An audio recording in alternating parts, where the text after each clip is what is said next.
बिस्मिल्लाहिर्रहमानिर्रहीम।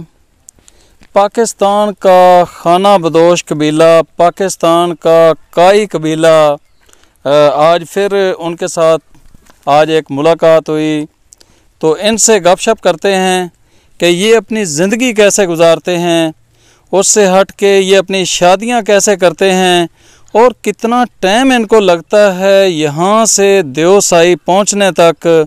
देवसाई चूँकि एक छत है, बुलंद तरीन मुकाम है, गिलगित बल्तिस्तान के अंदर है, बहुत ही खूबसूरत मुकाम है।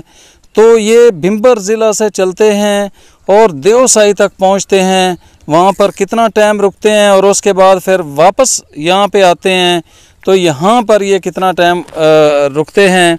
तो इनसे इस हवाले से बात करते हैं। अस्सलाम वालेकुम जी। वालेकुम सलाम जी। आपका नाम क्या है जी? कबीर मोहम्मद।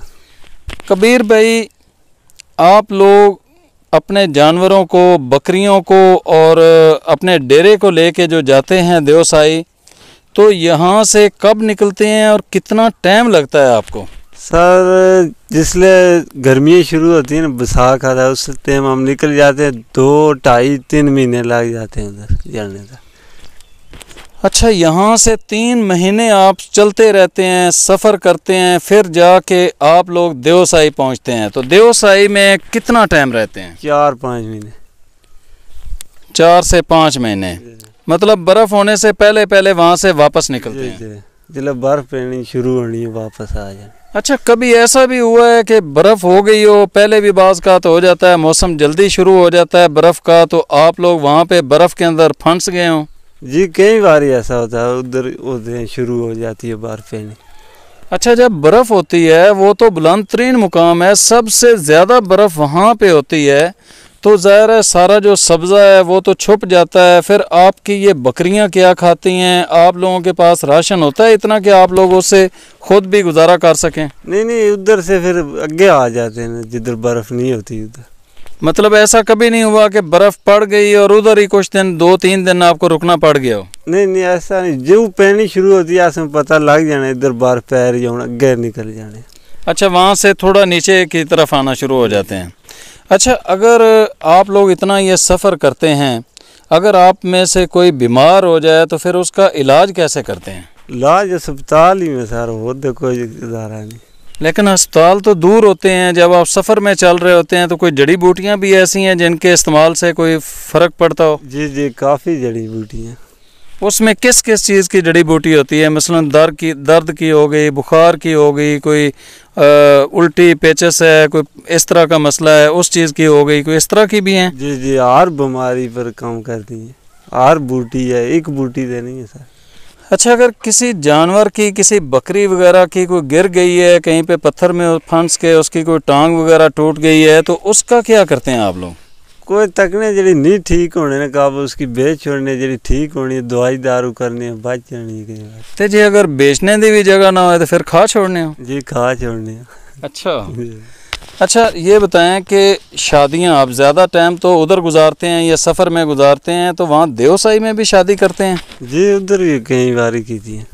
अच्छा, उसमें आप ये बताएं हमें जी कि आप लोग अपनी बेटियों को जहेज़ में क्या देते हैं? जहेज में सर असल टुरने फिरने वाला सिस्टम है, जो मुनासिब समझने और कम देने, मिसाल इतना ना देने, बकरियां शकरियां दे छोड़िए, ये पैसे दे छोड़े, खच्चर वगैरह दे छोड़े, खच्चर दे छोड़े। अच्छा, तो इसके अलावा ये बताएं कि आप के जो बच्चे होते हैं या आप लोग जो ये सफ़र कर रहे होते हैं, तो ज़ाहिर है उसके लिए तो रोशनी की ज़रूरत है। आजकल मोबाइल का दौर है, तो ये चीज़ें आप मोबाइल कैसे चार्ज करते हैं, रोशनी कैसे लेते हैं? सोलर लाए मैंने। अच्छा, सोलर आप लोगों ने लगाए हुए हैं। अच्छा, इसके अलावा ये भी बताएं कि आपकी जो बकरियां हैं इसमें कौन कौन सी किस्म होती है? क्या मसला? मतलब बकरी केड़ी केड़ी किस्म नहीं है? ये असल एक ही नस्ल है, गोजरी मिसाल जतू वाली, जिसके ऊपर वो बाल होते हैं, और दुम्बी भी यही होती है या वो लैदा होती है? दुम्बी तो लैदा होनी है। अच्छा, तो ये आप लोग बेचते कौन से मौके पर हैं? वहाँ पे जाते हैं, जाते हुए चलते जाते हैं, ये खाती रहती हैं, ज़ाहिर है इनकी एक्सरसाइज भी होती है, इनका गोश्त बहुत मजबूत हो जाता है और इनकी जान भी बनती है, सेहत भी बनती है। जब वापस आते हैं तो ये तो ठीक ठाक बड़ी हो चुकी होती हैं, तो उसमें आप लोग बेचते बकरा ईद के मौका पर हैं या कौन से मौका पर बेचते हैं? नहीं, ईद ने मौके पर बेचने, वैसे भी जिसले ज़रूरत पड़े मिसाल पैसे नहीं बेच छोड़ी, एक बेच छोड़ी, 2 बेच छोड़ी, 10 बेच छोड़ी। अगर आपसे लोग बकरियां लेना चाहें, क्योंकि मैं जब ये व्लॉग बनाता हूं तो बहुत सारे लोग उसमें पूछते हैं कि जी हमने बकरियां ख़रीदनी हैं, तो वो आपसे रब्ता किस नंबर पर करें? कोई आपका फ़ोन नंबर? फ़ोन नंबर है जनाब इसका, हाँ वो बता दें। 0355 61 026 87। तो दोस्तों ये मैंने कुछ मालूमात आप लोगों के कहने पर ली, क्योंकि मेरे YouTube चैनल पर जो सबसे टॉप पर वीडियोस जा रही हैं वो जा रही हैं इन्हीं गुजर बकरवाल की वीडियोस। तो आप लोग इनको ज़्यादा पसंद करते हैं, इसलिए बार बार मैं इनके इंटरव्यूज़ करता हूं, इनमें से कोई भी मिल जाता है। तो आप लोगों का अगर कोई भी सवाल हो कि अगली दफ़ा अगर मैं किसी से मुलाकात करूं तो कौन सा सवाल पूछना चाहिए, वो आप लोगों ने कमेंट्स बॉक्स के अंदर ज़रूर बताना है।